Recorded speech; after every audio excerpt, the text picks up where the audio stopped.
Oke, model bisnis dan kanvas model bisnis atau bisnis model kanvas. Ada dua bahan sebetulnya. Yang kedua ada judulnya adalah Planning the Target Customer. Isinya sebetulnya menyangkut value proposition canvas. Jadi kanvas proposisi nilai ini merupakan bagian dari BMC sebetulnya. Itu sebabnya kita akan membahas BMC ya. Jadi, oke. Pernah ada yang belajar tentang BMC?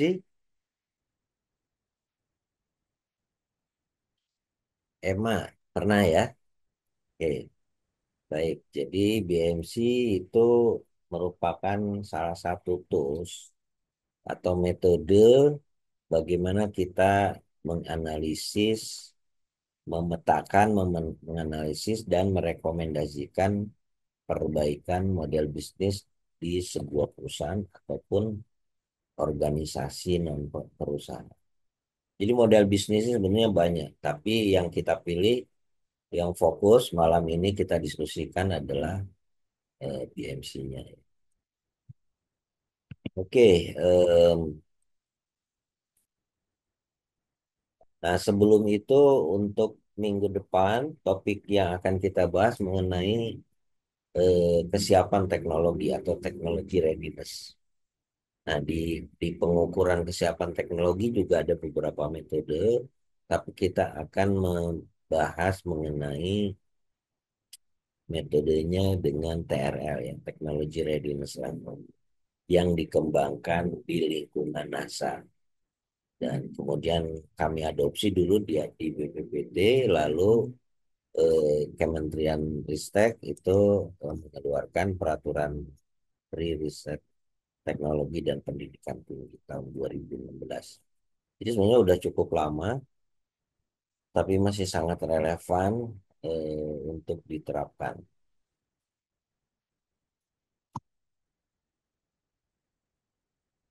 Ini contoh apa videonya sudah ada juga, jadi bisa dibuka bahasannya sehingga minggu depan insya Allah kita tinggal diskusi gitu.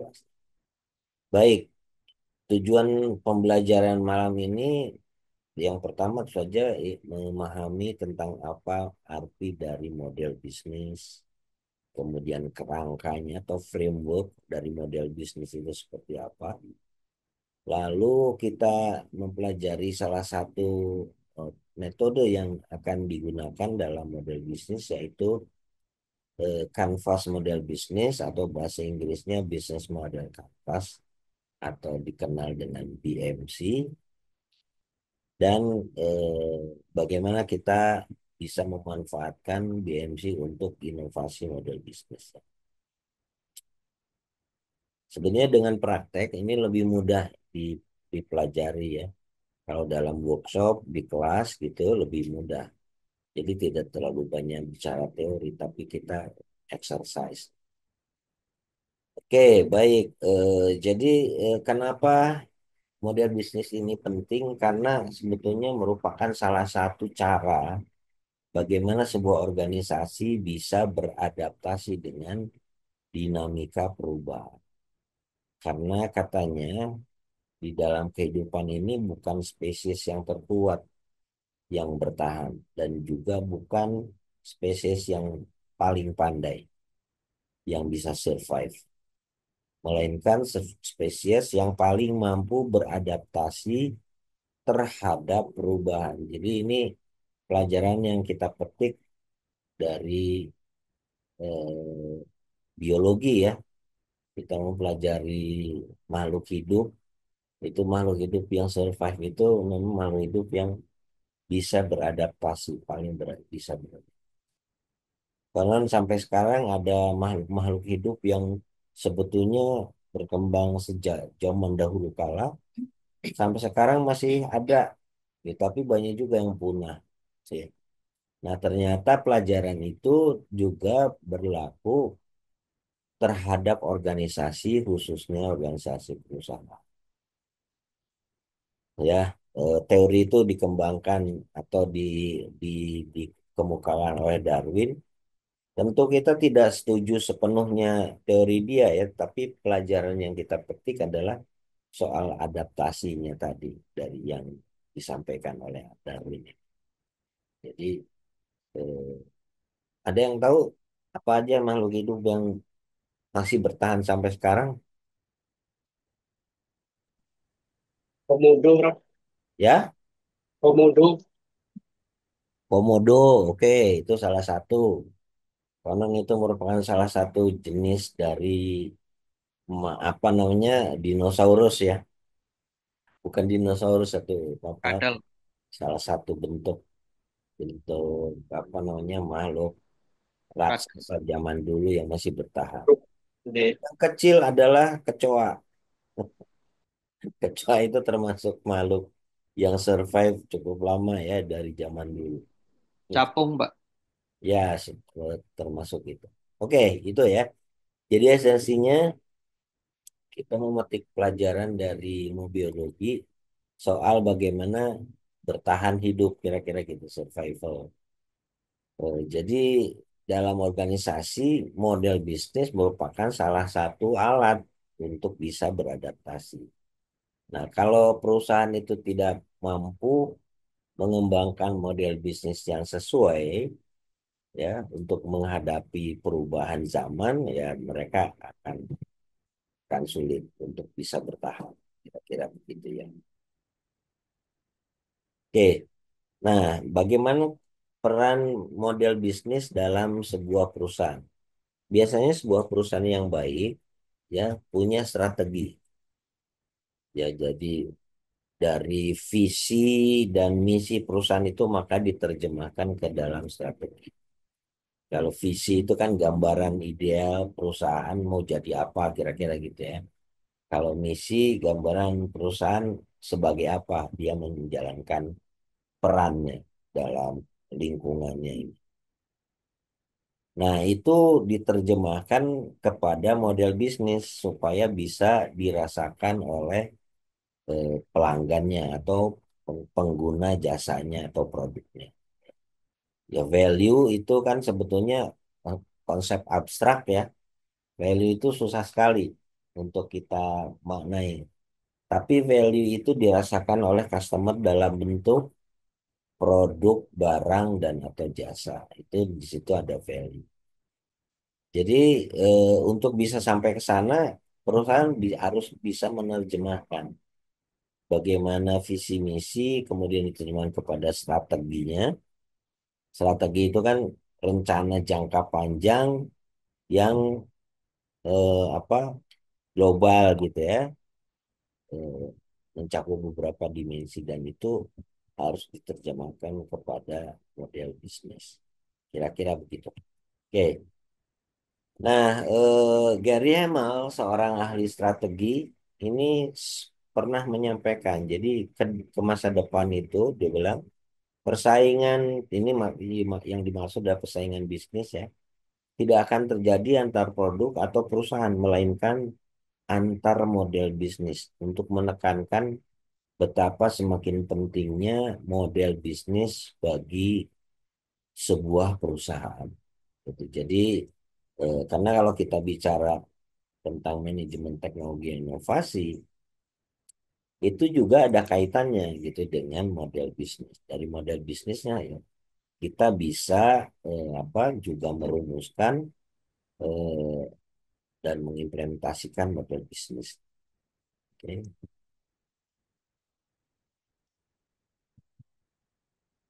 Ada yang pernah dengar Gary Hamel?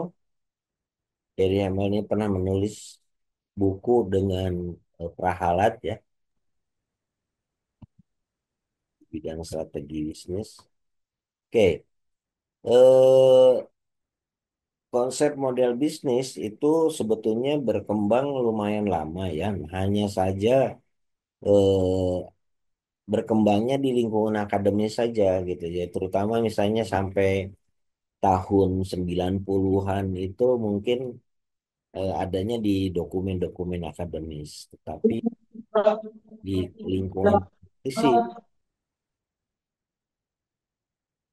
lingkungan praktisi itu sulit untuk diterapkan. Barulah di tahun 2000-an gitu ya, itu mulai orang serius mencermati dan mengimplementasikan model bisnis. Jadi kalau Anda tanya kepada perusahaan Anda, jangan-jangan mungkin apa perusahaan Anda nggak tahu apa yang diterapkan di perusahaan Anda model bisnis.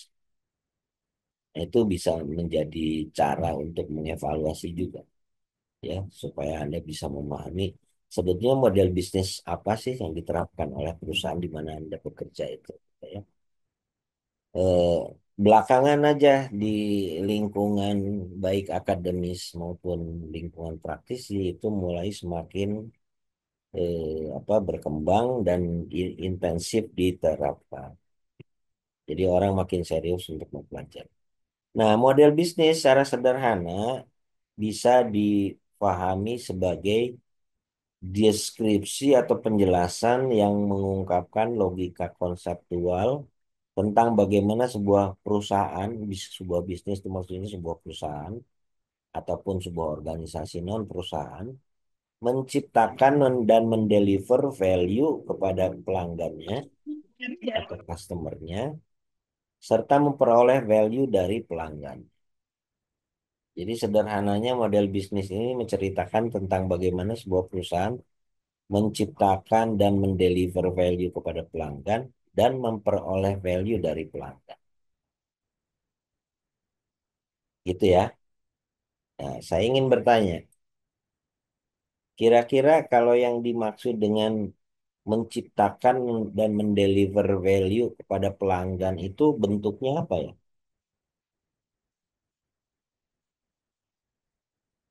Agus Zainul.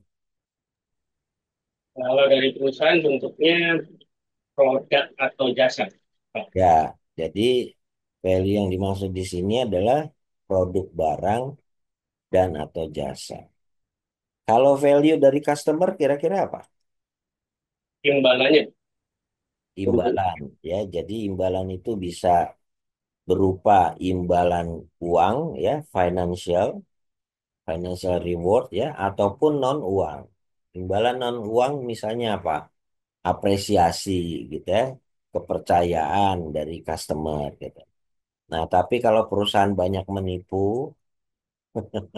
hati-hati ya. Jadi bukan imbalan yang kita terima ya, jadi ketidakpercayaan dari customer kepada kita. Oke, baik kita lanjut ya.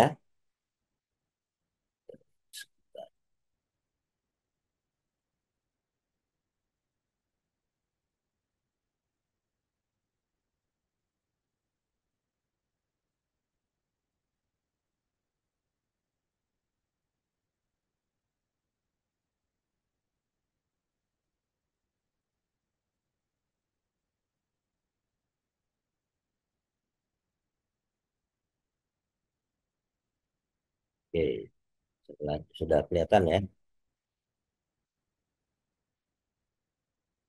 Oke, jadi kalau kita bicara tadi model bisnis, pastilah supaya dia bisa bekerja atau digunakan, maka harus ada kerangka kerjanya atau frameworknya.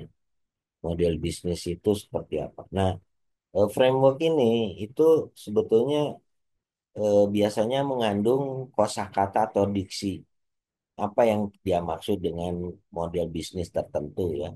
Sehingga orang bisa paham, oh kalau misalnya saja, kalau BMC itu adalah ini. Itu tercermin. Itu dari sisi ontologinya ya. Dan itu framework ini bertujuan untuk supaya secara intuitif kita bisa memahami, oh kalau BMC itu begini caranya. Apa saja yang ada di dalam. Itu frameworknya ya. Nah, ada beberapa model bisnis yang berkembang di lingkungan ilmu manajemen yang kita kenal ya. Eh, Empat di antaranya, satu adalah yang dikembangkan oleh Johnson 2010 ya, yang dikenal dengan Four Box Framework. Four Box itu maksudnya ada empat elemen atau empat kotak dalam kerangka kerjanya model bisnis yang diusulkan oleh Johnson. Sementara Chesbro dan Rosenblum, ini Chesbro ini pakar di bidang open innovation atau inovasi terbuka, itu mengusulkan ada six function. Jadi ada 6 fungsi. Dia mengembangkan model bisnis berdasarkan 6 fungsi utama dari sebuah model bisnis. Sementara itu, Muge itu mengusulkan 4 kerangka atau 4 faktor. Ya, jadi mirip dengan Johnson, itu juga ada 4 elemen. Nah, Osterwalder dan Pinur ini dari dari Switzerland ya, itu mengembangkan bisnis model kanvas atau BMC. Dia melakukan penelitian sejak S2-nya tentang model bisnis dari rasa penasarannya atau curiosity-nya. Kenapa sih kok katanya di bidang manajemen model bisnis itu penting, tapi kalau riset di lingkungan praktisi tidak banyak orang yang membicarakannya atau mengembangkan secara serius apa model bisnis yang digunakan oleh perusahaan yang bersangkutan.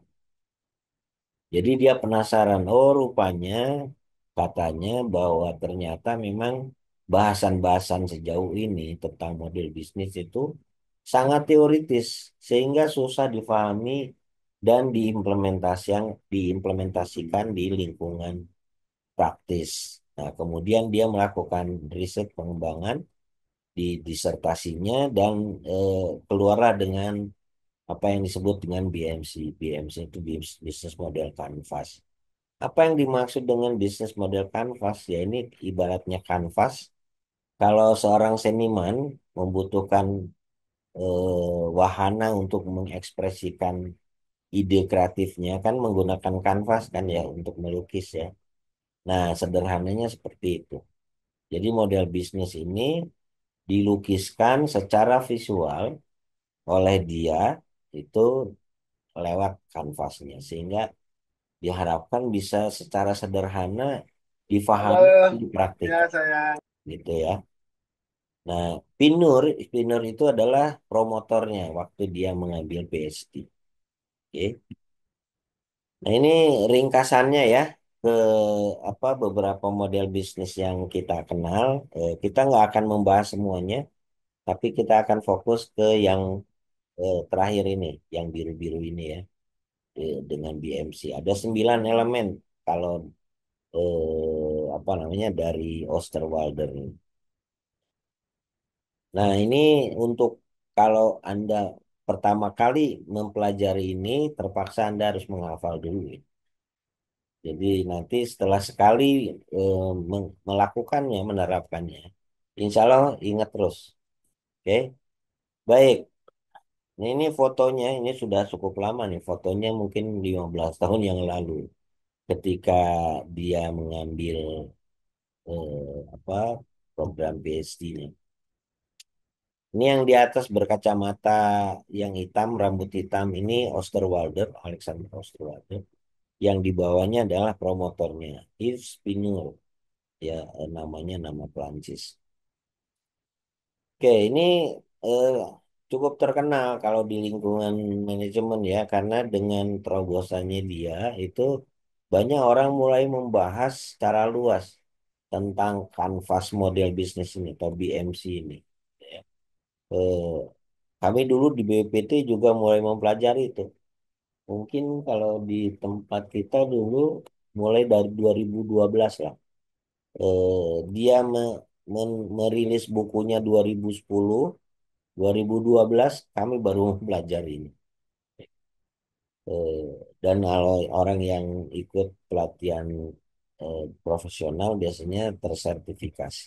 Oke, jadi menurut Osterwalder, ontologi model bisnis, jadi dari sisi keilmuan tentang model bisnis ini, framework dari model bisnis ini menggambarkan aspek-aspek fundamental bisnis secara terstruktur dan terorganisasi. Jadi model bisnis itu harus mengandung elemen-elemen fundamental dari bisnis yang tadi yang menggambarkan bagaimana sebuah perusahaan menciptakan dan mendeliver value kepada customernya dan memperoleh value dari customer. Ya.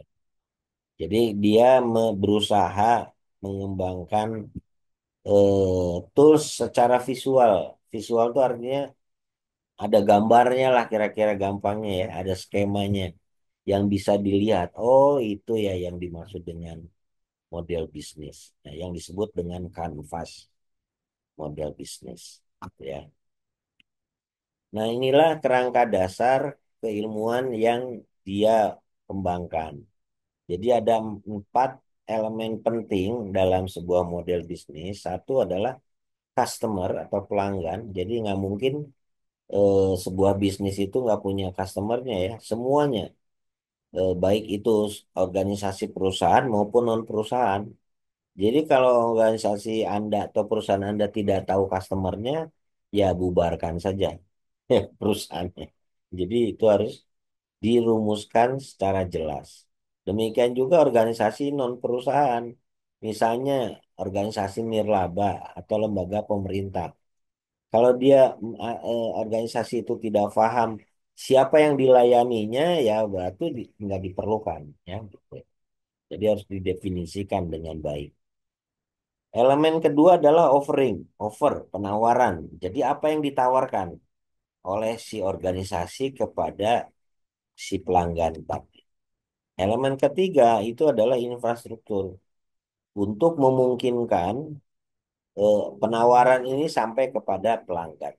Gitu ya. Jadi tanpa infrastruktur itu tidak mungkin. Termasuk di infrastruktur itu misalnya teknologi, gitu kan, orangnya, mitra yang ada, eh, resources dan sebagainya.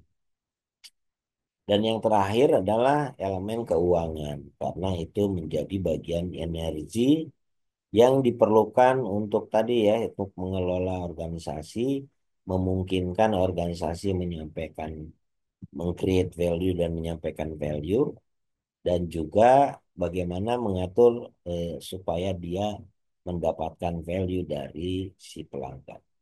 Nah, inilah yang elemen-elemen diterjemahkan. Jadi dari empat ini diterjemahkan lebih detail menjadi 9 blok. Ya. Di pelanggan itu customer segment, kemudian ada saluran distribusi atau channel, dan hubungan eh, customer ya, customer relationship. Kemudian di penawaran itu value proposition atau proposisi nilai. Kemudian di infrastruktur itu adalah apa, konfigurasi dari aktivitas yang diperlukan, kemudian network ya, jaringan kemitraan, dan resources ya, yang tercermin dari kapabilitas inti. Kemudian di keuangan ada arus pendapatan dan struktur biaya. Kira-kira inilah yang menjadi dasar dari BMC ini. Oke. Nah, itu semuanya dirangkum, disertasinya si Osterwalder ini dirangkum dalam buku yang relatif tipis ya. Ini juga Anda bisa cari di toko buku seperti Gramedia gitu. Judulnya adalah Business Model Generation ya 2010. Jadi ini sering saya sampaikan, ini buku yang relatif sederhana. Jadi kalau dipermudah gitu ya, misalnya Anda ada di Jakarta gitu, kemudian berangkat ke kampus di Surabaya pakai kereta, ini Anda baca dengan baik gitu ya, bacanya tuh saya relatif cepat, itu selesai tuh. Begitu Anda turun di stasiun Gubeng, Surabaya itu sudah selesai. Karena relatif mudah untuk dipelajari. Ya. Oke, mengapa orang-orang banyak menggunakan BMC ini? Ya, banyak alasannya ya. Yang pertama, paling paling utama itu memang relatif mudah. Jadi nggak susah-susah mempelajari konsep model bisnis dengan menggunakan kerangka BMC ini. Semuanya terlihat transparan gitu ya, clear apa yang dimaksud dengan customer segment dan sebagainya. Itu mudah difahami kira-kira gitu. Sehingga bisa diterapkan. Jadi bukan hanya secara teori dibahas, tapi juga diimplementasikan dalam kehidupan nyatanya. Yang kedua, membantu kita fokus. Jadi biasanya di lembar BMC ini kan diterjemahkan, ini BMC tentang apa nih? Oh, tentang misalnya bisnis keuangan syariah, itu clear gitu. Jadi semuanya harus menuju ke situ untuk menerjemahkan apa yang dimaksud dengan bisnis keuangan syariah. Ya. Yang ketiga, BMC ini relatif fleksibel, jadi mudah disesuaikan dengan konteks industri atau bisnis dan perubahan. Jadi ya relatif ya, kalau yang dimaksud dengan mudah itu relatif bisa kita sesuaikan. Jadi cukup fleksibel lah. Kemudian ini bisa menyediakan framework yang relatif sederhana untuk dilakukan penyesuaian-penyesuaian. Jadi apapun bisnis Anda sebetulnya bisa dipakai. Dan terakhir, karena biasanya bisnis selalu berkembang dan demikian juga model bisnis, maka dia mempunyai kemampuan untuk menyaring ide-ide gitu ya. Bagaimana misalnya bisnis ke depan berubah dan sebagainya itu bisa menggunakan kerangka BMC ini. Nah, nanti kalau dalam exercise lewat proyek kelas yang Anda kerjakan, itu Anda bisa belajar menggunakan. Jadi semua proyek kelas wajib ada analisis BMC-nya ya, supaya Anda bisa belajar. Dalam proyek kelas Anda, perusahaan yang diangkat itu seperti apa sih model bisnisnya. Gitu ya. Oke, nah jadi secara mudah skematiknya kira-kira begini nih. Customer digambarkan oleh gambar orang nih ya, sebenarnya kayak kartun di sebelah kanan ini, kemudian value proposition itu mirip dengan hadiah ya, kotak yang dikasih pita. Lalu ada channel itu bagaimana menyampaikan value proposition kepada customer. Kemudian bagaimana customer ini dikelola, dijaga dan ditingkatkan customer relationship dan apa implikasi kepada revenue. Ini revenue stream digambarkan dengan cash register. Ya. Jadi cara membacanya urutannya seperti itu ya. Mirip membaca dari kanan ke kiri. Kemudian sebelah kiri adalah key resources, sumber daya inti yang diperlukan untuk bisa mendeliver, meng-create dan mendeliver value kepada customer. Kemudian key activities, aktivitas kuncinya apa yang diperlukan. Dan key partners. Key partners itu adalah mitra utama. Jadi tidak ada satupun bisnis yang kerja sendiri kan. Pasti dia memerlukan mitra. Ya, apakah itu di bidang keuangan maupun non keuangan. Dan akhirnya adalah biaya yang sebagai implikasi dari pengorbanan. Jadi ini disebut dengan cost structure. Oke, jadi itulah urut-urutan bagaimana kita merancang sebuah model bisnis menggunakan BMC. Ya. Nah ini kalau Anda bereksersis dengan proyek kelas Anda, insya Allah akan keinget semua tuh. Ya. Tapi kalau Anda hanya baca, nggak mempraktekkan, ya nanti lupa cepat sekali. Oke, ini urutannya ya. Jadi dari 1 sampai 9, usahakan ya tentu Anda pertama perlu agak sedikit menghafal, tapi nanti dalam exercise akan keingat terus. Sekali make pasti keingat insya Allah. Gitu ya. Nah, disederhanakan dalam bentuk template itu seperti ini. Ya, ada 9 blok. Mulai dari kanan, segmen pelanggan, customer segment, value proposition, channel, kemudian customer relationship, lalu di bawah adalah revenue stream, kemudian sebelah kiri atas itu key resources, key activities, dan key partners. Baru di sini adalah cost structure ya atau struktur biaya. Ini penjelasan ada semua di sini ya. Nanti tinggal ini diimplementasikan. Oke. Nah, kalau kita bicara bisnis, pasti ada hal-hal yang perlu kita pertimbangkan untuk menguji sebuah bisnis tersebut. Satu adalah dia ada unsur desirability. Jadi sebuah bisnis pasti harus jelas apakah itu diperlukan, ada kebutuhannya atau enggak gitu ya. Jadi jangan mulai sesuatu karena kita bisa gitu ya. Oh, saya bisa membuatnya. Nah, kalau sudah kita bisa membuatnya, ada yang memerlukan atau enggak. Jadi harus mulai dari situ. Ada yang memerlukan enggak? Nah, memerlukan itu kalau misalnya sebuah problem, pasti kan eh, yang diperlukan adalah solusi. Nah, jadi ada eh, kebutuhan di situ, ada keinginan di situ. Jadi apakah ada desirability-nya? Kemudian untuk merealisasikan itu visible nggak? Mungkin nggak? Yaitu misalnya apakah teknologinya ada, cara-caranya ada, manajemennya bisa diterapkan dan sebagainya. Lalu yang terakhir viable nggak? Gitu. Jadi viable itu ada pertimbangan dari keekonomian biasanya. Atau mungkin kalau itu perusahaan, ya organisasi perusahaan, bukan hanya keekonomian, tapi secara bisnis viable enggak. Jadi hitung-hitungannya itu ada cuannya enggak kira-kira gitu ya. Menguntungkan enggak? Sebab kalau tidak, ya tidak akan bisa sustain.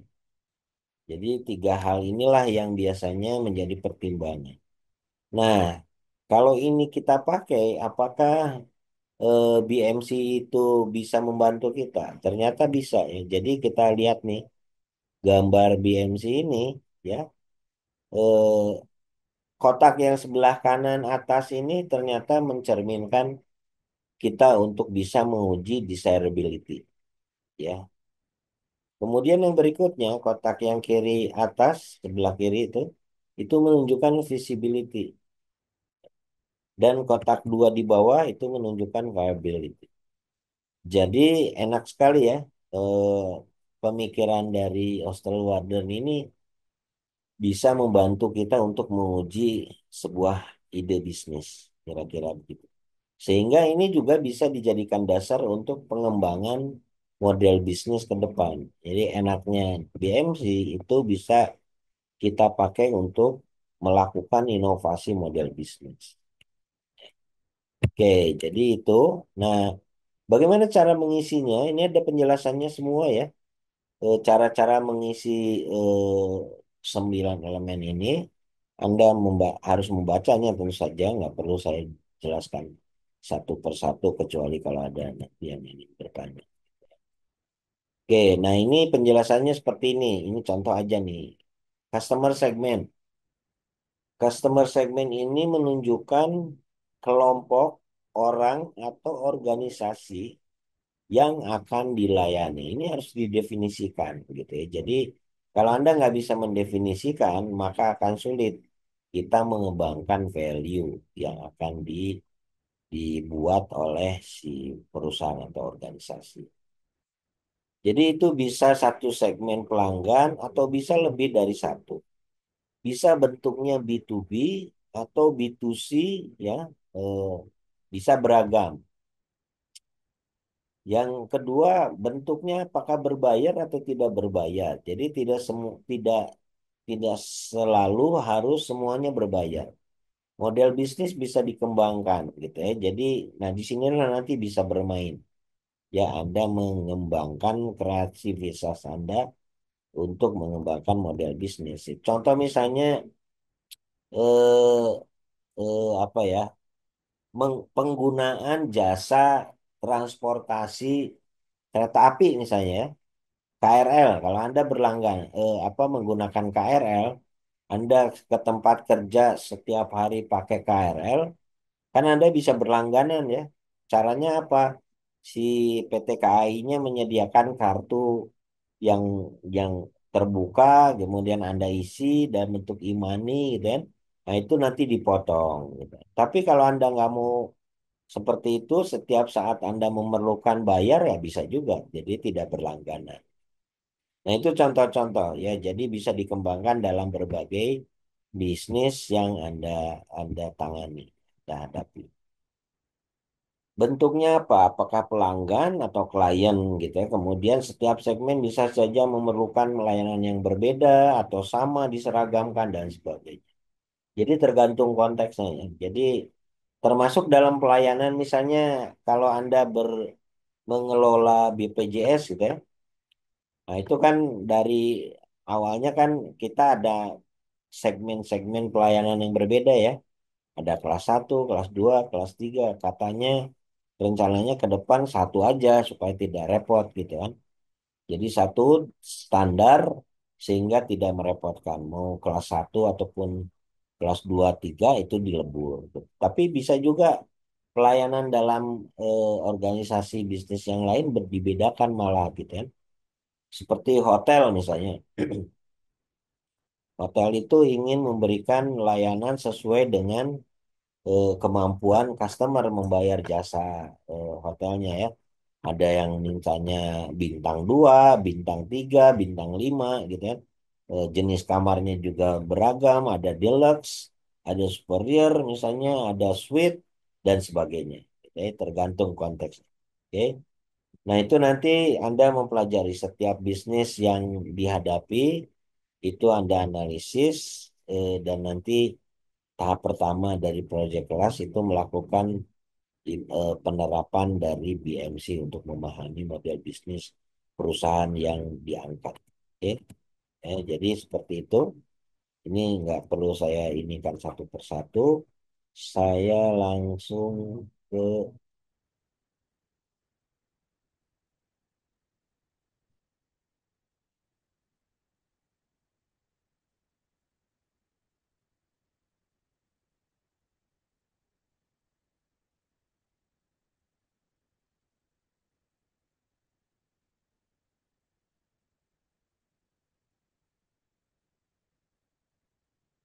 Oke, saya akan langsung ke sini sebelum diskusi mengenai investasi model bisnis. Oke, misalkan ya, jadi seandainya Anda punya uang lebih nih. Ya, sekarang kan banyak selebriti yang uangnya kelebihan ya, kebanyakan kemudian mereka membeli klub sepak bola. Kira-kira bisnisnya dari mana ya? Kalau Tiket. Anda berbisnis eh, klub sepak bola. Ayub, Baik, izin Pak, kalau mungkin di bayangan saya Pak ya, eh, terkait dengan klub apa? sepak bola yang Agak keras, pertama pasti, agak halo tes keras tes suaranya Ayub. tes, apakah masuk Pak? Ya, Ya, baik. Menurut mungkin asumsi saya Pak ya, ketika kita menjadi owner klub sepak bola gitu, yang pastinya adalah dari sponsor utamanya. oke. Setelah Terus, sponsor utamanya mungkin secara penjualan merchandise juga termasuk Pak ya, merchandise klub. Karena kan si klub punya basis massa supporter gitu kan. ya, Lalu kemudian setiap minggunya selain hak siar, si klub juga mendapatkan revenue dari tiket yang dijual ketika pertandingan berlangsung. Mungkin itu Pak. ya, ya, baik. Terima kasih Ayub. Jadi memang betul klub-klub sepak bola sekarang sumber utamanya itu bukan penjualan tiket ya, tetapi sponsorship. Ya, contohnya misalnya Manchester City. Ada yang tahu siapa sponsor utamanya? Etihad. Ya, ada yang Etihad, tahu Pak. nggak? Etihad, Etihad, Pak. maskapai penerbangan. Etihad.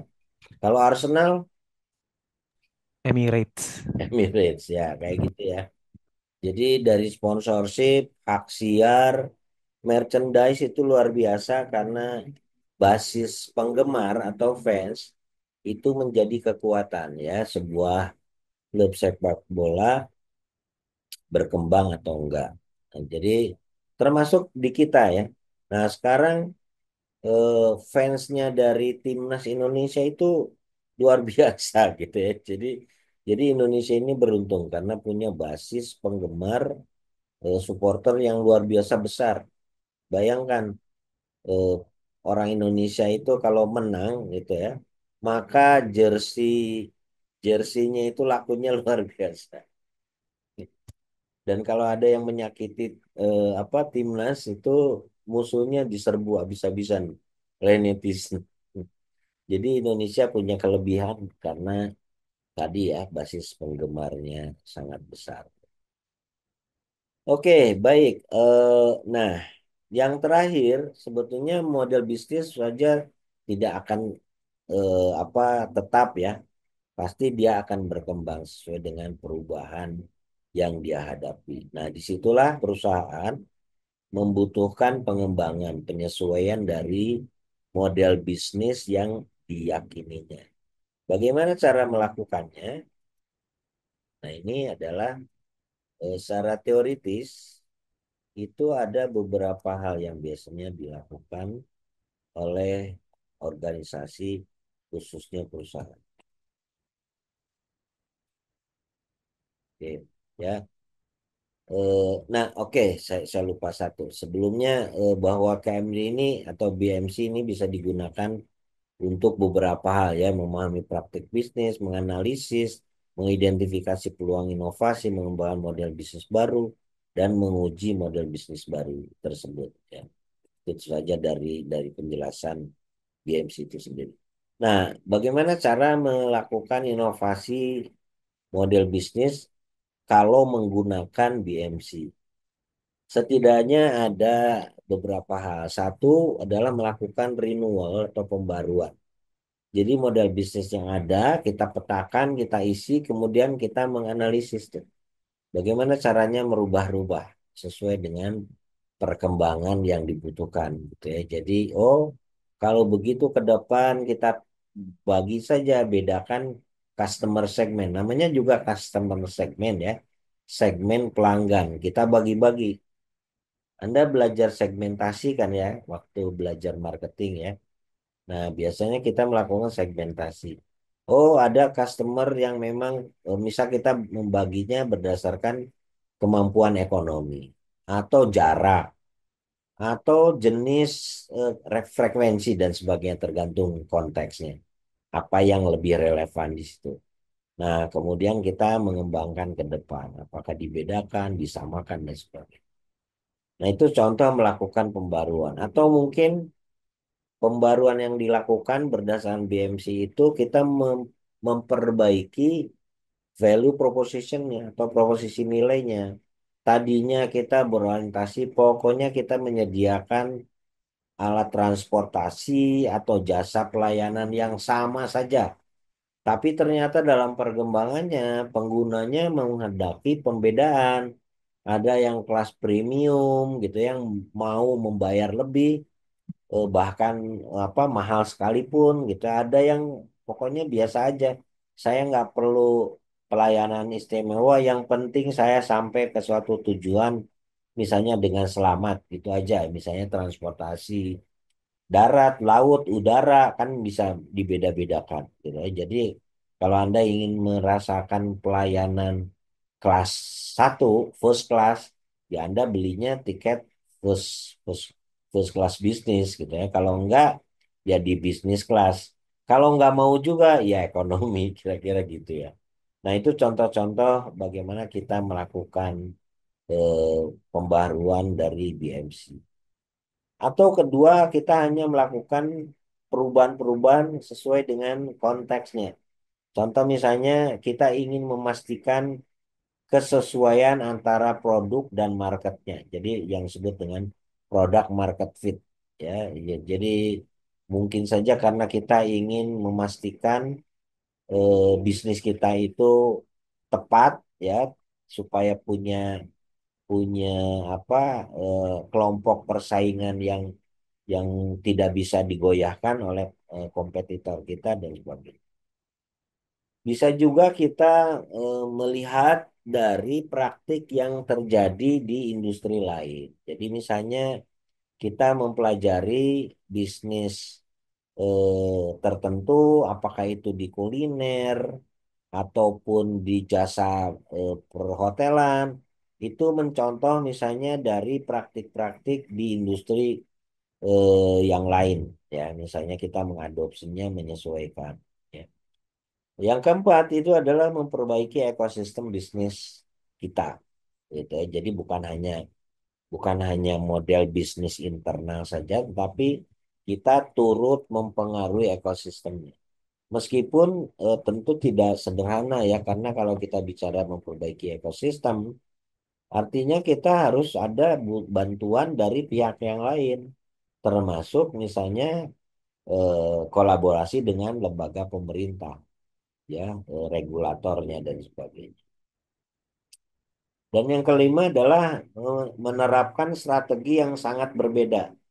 Misalnya dengan menerapkan Blue Ocean Strategy. Jadi ya sudah, kita tidak mau bersaing berdarah-darah di industri yang di mana kita berada, tetapi sedikit melakukan perubahan dengan cara tadi mencari samudra birunya kalau istilahnya dari ahli strategi Blue Ocean ini. Jadi mencari samudra biru lepas dari persaingan lautan merah yang berdarah-darah, kira-kira gitu. Eh, Mungkin Anda kalau yang mengambil manajemen strategi itu akan membahas BOS ini atau Blue Ocean Strategy di situ. Oke, gitu ya. Jadi, nah intinya adalah pelajaran dari perkembangan bisnis, terutama bisnis high tech, itu kita tidak boleh mudah puas dengan kesuksesan masa lalu dan sekarang. Jadi kita melihat itu pelajarannya bahwa banyak perusahaan-perusahaan besar, perusahaan-perusahaan kuat, ternyata ketika lalai atau abai gitu ya, menganggap remeh tentang perkembangan yang terjadi, maka dia disalip oleh perusahaan yang lain. Misalnya Nokia, Siemens dan sebagainya. Oke. Nah, untuk yang pertama, yang pembaruan BMC gitu ya, renewal itu bisa banyak sekali. Kita tidak mungkin mendiskusikan satu persatu. Ini saya ambil dari beberapa bahan ya. Jadi ada contoh-contoh misalnya menerapkan salah satu dari antara ini. Ya, ini tergantung konteksnya. Tapi kita bisa belajar dari apa yang terjadi di Indonesia misalnya ya. Bagaimana misalnya PT KAI melakukan inovasi dalam menjalankan jasa layanan perkeretaapian. Itu saya kira salah satu contoh bagus sekali ya kalau untuk konteks bisnis di Indonesia. Ya, apa yang dilakukan sebetulnya diinisiasi oleh dulu Ignatius Jonan ya. Itu luar biasa. Dulu kita mungkin saya nggak tahu Anda pernah mengalami nggak melihat kalau kita bicara kereta api itu banyak misalnya dulu ya kereta api komuter itu penumpangnya ada di atas gerbong gitu ya, berjejal-jejal, banyak copetnya, banyak kehilangan. Kalau kita menggunakan jasa kereta api antar kota, di setiap stasiun berhenti itu pasti pedagang asongan masuk gitu kan. Banyak terjadi misalnya barang kita hilang dan sebagainya. Ya, itu sesuatu yang sering dialami. Apalagi kereta jarak jauh, hampir di setiap stasiun besar kita berhenti banyak kehilangan. Sekarang hampir tidak terjadi lagi. Ya, jadi kita tidak pernah melihat lagi ada masyarakat yang menumpangnya di atas gerbong, gitu kan. Atau apa pedagang asongan masuk ke dalam kereta api. Ini sudah nggak ada lagi ya. Kemudian stasiun-stasiun sekarang itu kan relatif bersih gitu ya, bagus. Meskipun belum sebagus di Jepang gitu ya. Di Jepang itu banyak sekali stasiun-stasiun yang sangat mewah. Eh, Kita masuk stasiun, kemudian tiba-tiba berjalan kaki sedikit sudah kayak mall gitu ya.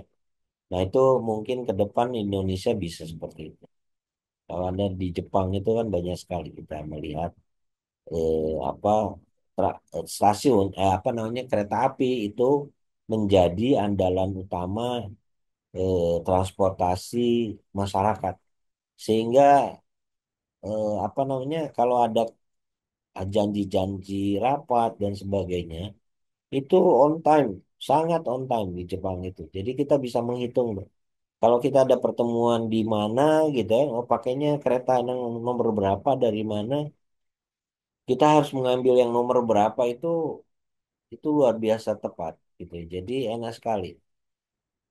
Saya beberapa kali itu selalu begitu pedomannya dari pengundang itu ngasih tahu, oh kalau kamu ada di sini pakai kereta nomor sekian jam sekian gitu. Nah, itu enak sekali ya. Meskipun kadang-kadang kalau jadwalnya sangat ketat kita harus agak berlari gitu. Nah, seperti itu. Ini Anda bisa pelajari contoh-contoh bagaimana kita melakukan pembaruan-pembaruan menggunakan BMC ya. Oke, baik. Ada pertanyaan?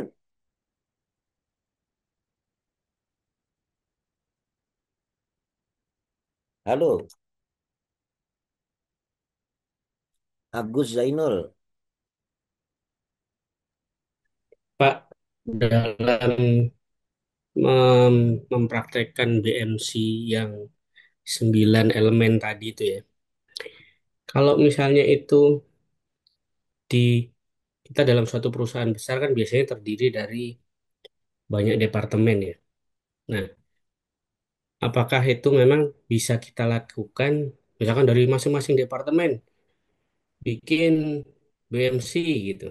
Kemudian nanti akan mengerucut menjadi sebuah BMC-nya company yang memang sudah mengakomodasi dari semua departemen atau model top down dari atas membuat kemudian didistribusikan ke bawah. Itu best praktisnya sepengalaman Pak Prof Tatang bagaimana? Umumnya BMC praktiknya itu top down ya, umumnya. Kenapa? Karena model bisnis itu kan terjemahan dari strategi bisnis. Jadi akan sulit kita mengembangkan model bisnis kalau perusahaan itu nggak jelas strateginya. Jadi yang benar itu kan biasanya perusahaan harus bisa merumuskan visi dan misi organisasi yang jelas. Yaitu tugasnya pimpinan gitu ya. Jadi harus clear. Oh, organisasi ini punya visi seperti ini. Kemudian dia harus diterjemahkan ke dalam strategi, ya. Kalau nggak kemana-mana, gitu kan. Visi dan misi itu kan sesuatu yang ideal, yang sifatnya jangka panjang, yang biasanya masih masih terlalu umum, gitu ya. Jadi susah untuk diukur. Gitu. Nah, oleh karena itu harus diterjemahkan kepada strategi bisnis. Dari strategi bisnis inilah kita bisa mengembangkan model bisnis yang benar. Meskipun demikian, walaupun top down ya, biasanya dalam perjalanannya itu bisa juga bottom up. Jadi jadi dalam perjalanannya misalnya bawahan itu atau manajemen di bawah itu bisa memberikan masukan kepada pimpinannya. Oh Pak, ternyata dalam prakteknya ini begini, begini, begini. Tantangannya ini. Jadi ada saran dari manajemen di bawah untuk memperbaiki model bisnis ke atas. Jadi top down bottom up itu bisa berjalan. Tapi pada dasarnya awalnya harus top down. Gitu ya. Kalau organisasi yang benar. Menjawab pertanyaannya, Ya, Mas Kailan? iya, menjawab, Prof. Terima Oke. kasih. Rahmat Ansori. Iya, eh, baik Prof. Yang ingin saya tanyakan itu, kalau di BUMN kita kan ada sistem manajemen atau kriteria penilaian kinerja unggul. Setelah saya lihat ya materi yang dipaparkan tadi, isiannya mirip dengan BMC. Apakah sistem manajemen dan KPKO ini merupakan eh, lanjutan dari BMC itu sendiri atau dia menganut BMC, Prof? Ya, dua-duanya. Jadi biasanya kan di BUMN itu BUMN itu kan usaha atau bisnis yang dimiliki oleh pemerintah, ya nggak? Nah, Ya, sebagai benar, Prof. pemilik saham mayoritas, pemerintah punya tujuan, sehingga sebagai pemilik saham terbesar, dia harus menyampaikan visinya apa nih perusahaan ini. Ya, tidak mudah memang merumuskan bisnis dari BUMN. Kenapa? Karena dia harus menjalankan peran dari negara sebagian. Ya nggak? Tapi Iya, dia betul. sustainable sebagai sebuah bisnis. Gitu ya. Jadi kalau enggak, ya sudah. Kalau nggak bisa, ya sudah serahkan aja kepada swasta. Ya. Nah, itu cantolannya kan di Undang-Undang Dasar. Pasal 33 ya. Jadi sebagian besar untuk mengimplementasikan pasal 33 dari Undang-Undang Dasar itu lewat peran dari BUMN. Di BUMN, visi misi itu ditetapkan oleh pemerintah, CQ Kementerian BUMN, gitu kan, kebijakannya. Tapi berdasarkan itu, maka si pimpinan perusahaan BUMN itu harus merumuskan strateginya, strategi bisnisnya bagaimana. Ya, makanya biasanya pimpinan BUMN itu tidak diganti dalam waktu 5 tahun ya, kecuali ada hal-hal khusus, misalnya tersangkut korupsi, bertentangan dengan kebijakan pemerintah kayak itu. Nah, dari strategi bisnis itulah perusahaan harus menerjemahkan kepada model bisnis. Istilah model bisnis boleh jadi di BUMN digunakan dalam istilah yang lain, tapi esensinya tadi model bisnis itu adalah cara bagaimana sebuah perusahaan menciptakan dan mendeliver value kepada customernya dan memperoleh value dari customer. Jadi sebenarnya istilahnya bisa apa aja, gitu ya. Ketanggap, Rahmat. Ya, masuk Prof. Saya membandingkan saja karena pada saat saya lihat tadi isian materi, eh, hampir mirip dengan apa itu KPKU, kemudian sistem manajemen karena menyangkut customer service-nya ada, operasi, strategik, KPI dan keuangan. Ya, Ah, ya, KPI baik Prof. itu biasanya ada di strategi bisnis. Ya, Key Performance Indicator kan maksudnya kan. Ya, Ada biasanya di strategi bisnis. Baik, Wulan. Terima kasih, Prof. Selamat malam. Em, saya ingin bertanya, Prof. Jadi sejauh mana sih BMC ini untuk, jadi sejauh mana perusahaan itu bisa bergantung pada BMC ini untuk strategi bisnis jangka panjang? Karena apa yang saya tangkap itu BMC ini lebih fokus ke strategi jangka pendek ya, Prof. Jadi kalau misalnya perusahaan ini bagaimana caranya mengukur efektivitas model bisnis yang sedang diterapkan ini, Prof? Apakah ada dari keuntungan yang didapat atau eh, feedback atau semacam itu ya, Prof. Dan bagaimana perusahaan itu bisa menyeimbangkan desirability, apa tadi visibility sama viability itu, Prof. Penasaran. Terima kasih, Prof. Oke, yang pertama, kan perusahaan pasti punya strategi bisnis kan? Ya, dari visi dan misi Iya. itu Anda harus merumuskan strategi bisnisnya seperti apa. Sehingga Anda Hmm. menetapkan KPI, Key Oke, Performance KPI. Indicator atau IKU. Hmm. IKU itu indikator kinerja utama. Indikator. Dari IKU Hmm. misalnya menurunkan kepada strateginya, langkah-langkahnya seperti apa. Itu biasanya cascadingnya ada. Pernah tahu dari Hmm. cascading bisnis kan? Ya, Iya. dari Iya, strategi Prof. diturunkan, kemudian untuk mencapai itu apa caranya dan sebagainya. Nah, supaya itu Hmm. bisa tercapai, maka Anda merumuskan model bisnis, gitu ya. Jadi model bisnis itu cara untuk bisa melaksanakan strategi bisnis. Ketangkep? Jadi nggak Baik, mungkin Prof. ada model bisnis yang tepat kalau Anda tidak punya strategi bisnis yang benar. Itu yang pertama. Yang kedua, bagaimana kita mengevaluasi? Ya, kan kita punya patokan kinerja, indikator kinerja. Anda kalau mempunyai struktur PI itu ya. strategi bisnis, Mhm. kan ada pencapaian jangka panjangnya bagaimana. Misalnya jangka panjang itu Anda ukur, biasanya kalau perusahaan kita itu yang dimaksud jangka panjang 5 tahunnya.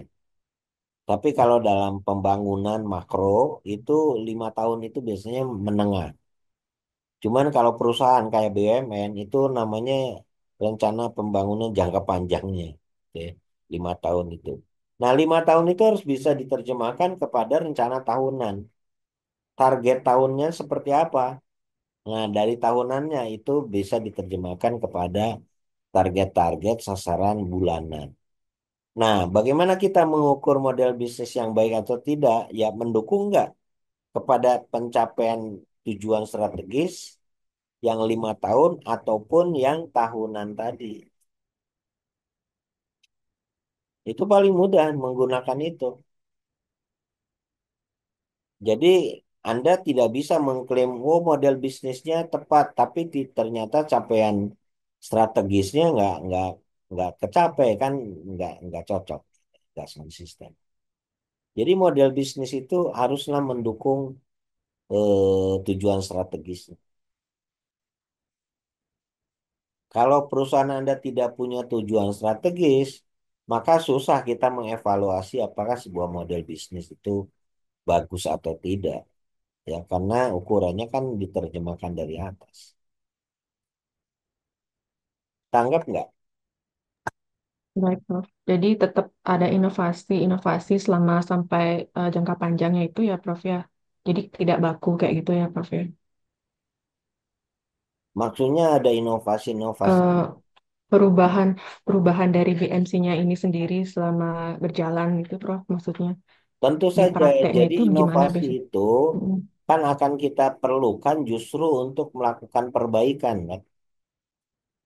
Jadi yang Jadi namanya feedback. inovasi itu akan benar dan tepat kalau dia mendukung tujuan strategis perusahaan.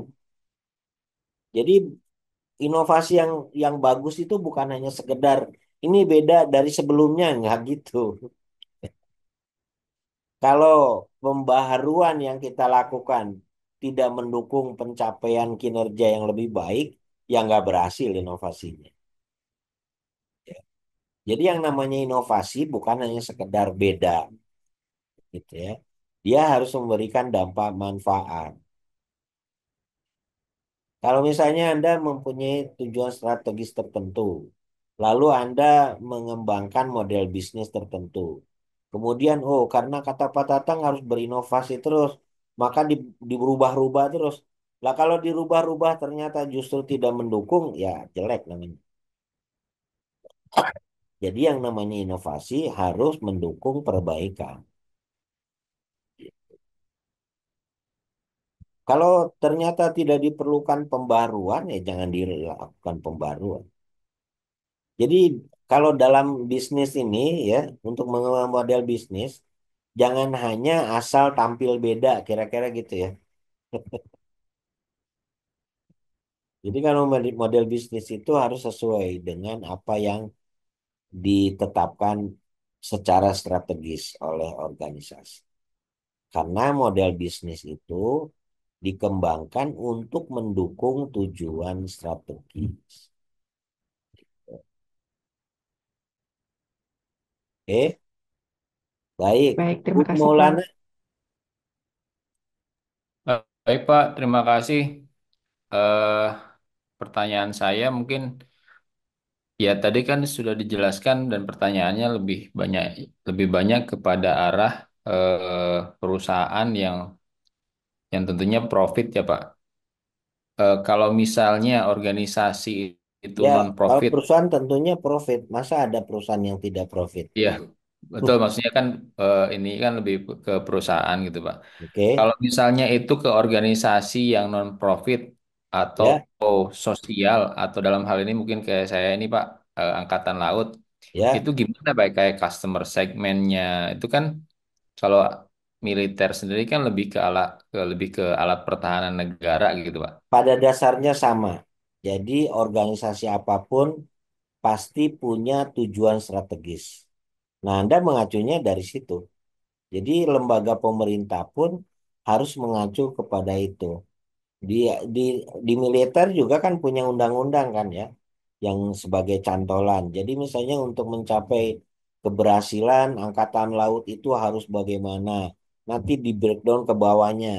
Key performance indicator itu apa di tempat Anda itu, ya. Kemudian diterjemahkan lagi ke bawah, misalnya kalau Anda berada di dinas gitu ya, dinas tertentu ya, itu apa ukuran keberhasilannya. Nah, itu harus diterjemahkan terus sehingga bisa menjadi acuan dari setiap orang yang bekerja di situ. Jadi tujuan atau ukuran capaian keberhasilan dari organisasi itu harus bisa diterjemahkan kepada tugas dari masing-masing orang, ya. Itu yang kalau misalnya dalam sebuah project namanya project breakdown ke work breakdown structure. Jadi kalau untuk pengerjaan tertentu itu di breakdown, dipecah-pecah. Karena kan tidak mungkin seseorang kecuali kalau pimpinannya ya mengerjakan semua hal kan. Oh, si A tugasnya apa, si B tugasnya apa. Nah, itu harus terkait dengan pencapaian tujuan organisasi. Organisasi yang baik itu harus bisa membagi habis tugas dan fungsinya. Kira-kira begitu. Ya, Berarti kalau misalnya ya contohnya Angkatan Laut Pak kan banyak ya, banyak tugas-tugasnya gitu. Maksudnya ya. bagian-bagian tertentu. Berarti masing-masing bagian itu juga bikin BMC itu juga Pak. Oh, BMC-nya bisa diterjemahkan dari atas. Jadi kalau misalnya gini, angkatan ya, angkatan laut. Angkatan laut itu kan unit kerjanya banyak macam ya, Hmm. sesuai dengan tugas pokok dan fungsinya. Nah, diterjemahkan dari situ. Model bisnisnya apa yang sesuai di situ, gitu ya. Tidak selalu yang dimaksud dengan model bisnis Anda harus menghasilkan keuntungan. Kenapa? Hmm. Karena kan kalau lembaga seperti Anda itu lembaga yang sifatnya publik, ya ukuran keberhasilannya itu apakah bisa melaksanakan tugas publiknya dengan baik atau tidak kan? Hmm. Ya enggak, itu tuh ukurannya. Kalau ya sederhananya beginilah.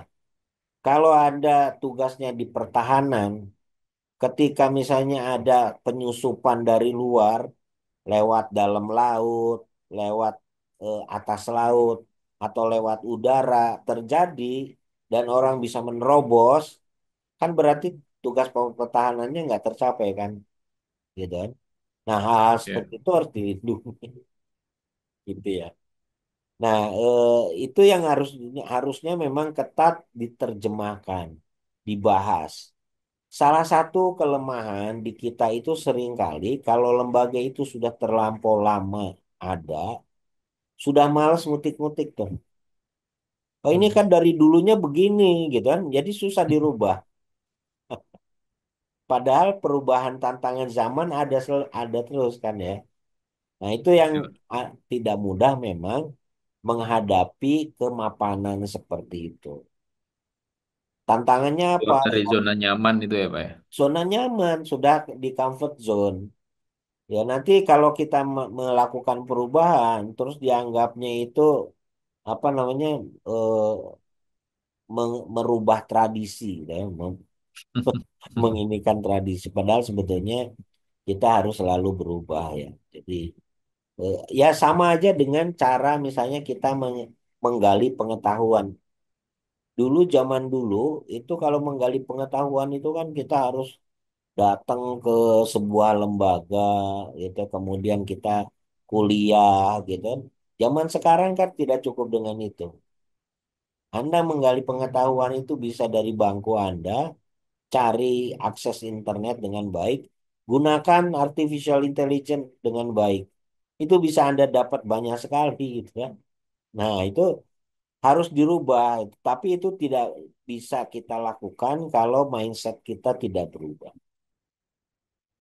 Jadi salah satu tantangan dalam mengembangkan model bisnis itu adalah tadi ya, eh, mental block mindset, ya culture culture block lah ya, cultural block. Karena sudah terbangun asumsi bahwa model bisnis tidak bisa dirubah. Itu yang biasanya menjadi tantangan bagi kita. Terutama kalau organisasi-organisasi yang sudah terlampau mapan. Ya, apakah itu organisasi bisnis ataupun lembaga pemerintah, itu yang paling susah itu. Dulu saya ketika melakukan perubahan-perubahan di internal itu sebetulnya tantangannya bukan bukan soal pengetahuan, tapi sikap orang. Pak dulu ini biasanya begini-begini. Nah, merubah kebiasaan itu yang paling susah. Ya. Bukan melakukan sesuatu yang barunya, tetapi meninggalkan cara-cara lamanya. Nah, itu di situ memang butuh pada level tertentu butuh leadership. Leadership itu tidak berarti pimpinan struktural loh ya. Anda juga bisa mempunyai leadership untuk memprakarsai perubahan. Dulu saya alhamdulillah punya kesempatan memulai perubahan itu karena terlibat dalam tim reorganisasi BPPT waktu itu. Jadi kami mengusulkan beberapa perubahan apa di BPPT begini begini begini dan alhamdulillah diterima oleh Pak Menteri waktu itu. Menristek masih merangkap kepala BPPT dan disitulah mulai terjadi perubahan-perubahan. Itu ya. Oke, berikutnya Sandrian. Makasih, Pak. Ya, silakan. Eh, Terima kasih, Prof. Jadi pertanyaan saya mungkin singkat saja. Agak Jadi keras, kalau Sandrian.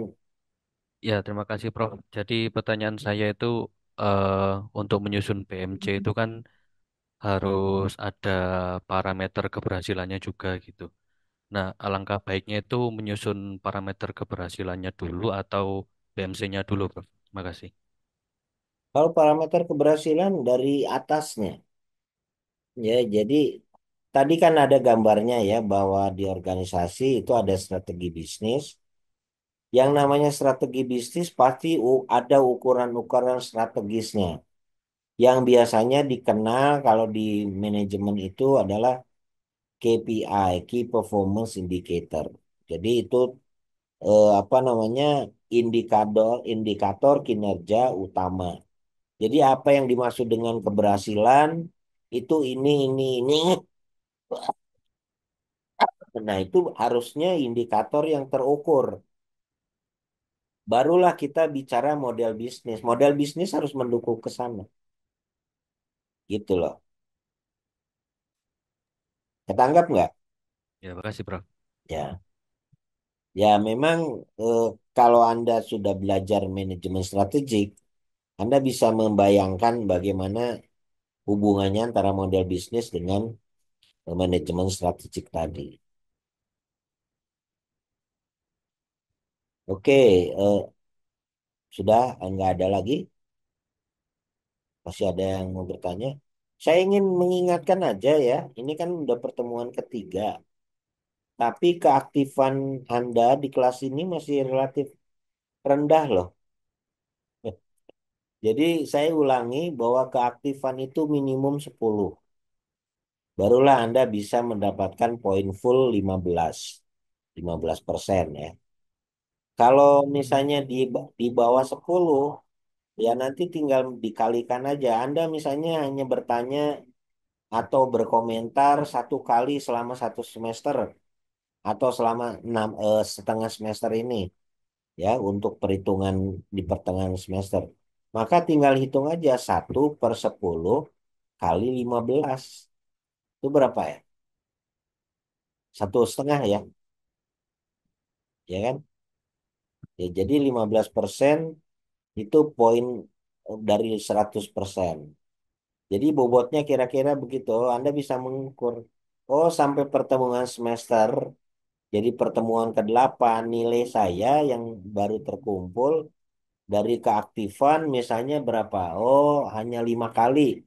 Ya 5/10. Berarti setengahnya dari 15. Berarti baru 7,5.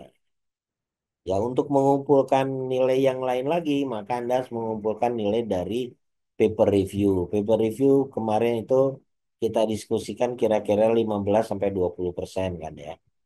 Nah, seperti itu. Jadi nggak ada magic number, nggak ada angka angka sulap yang aneh-aneh di kelas saya. Anda aktif full, Anda berhak untuk dapat nilai A, gitu ya. Nggak aktif, ya jangan harap nilai A.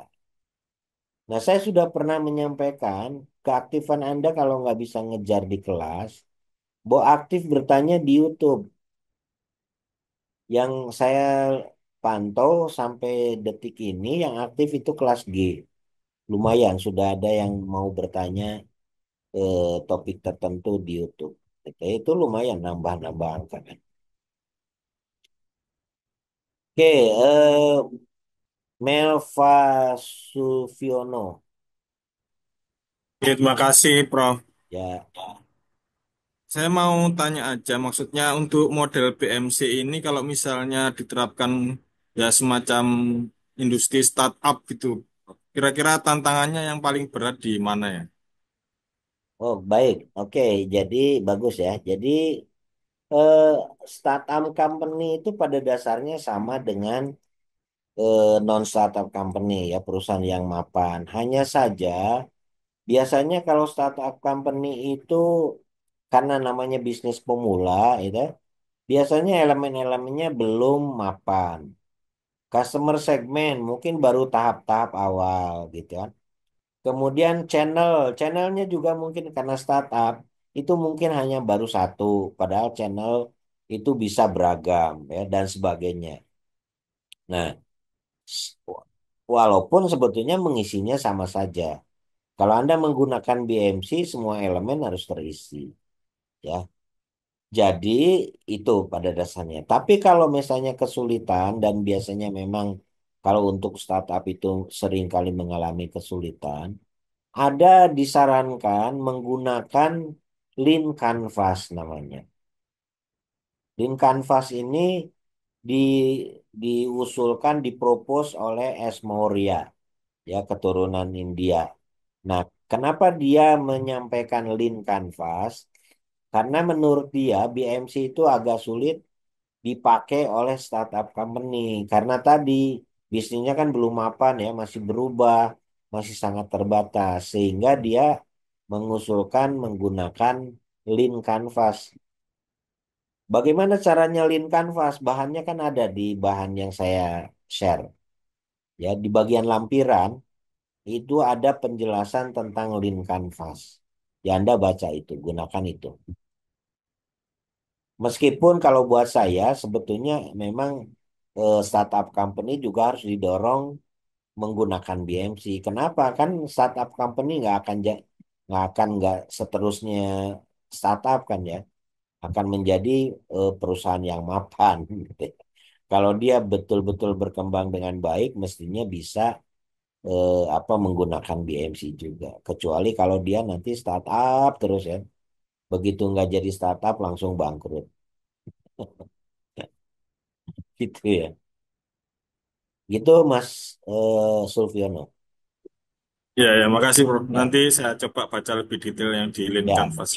oke. Kasih, Mas. Muhammad Iqbal, Oke, terima kasih atas kesempatannya Prof. Tatang. Tadi kan Prof memberitahu mengenai apa namanya model bisnis untuk di perusahaan itu kan ada juga permasalahan terkait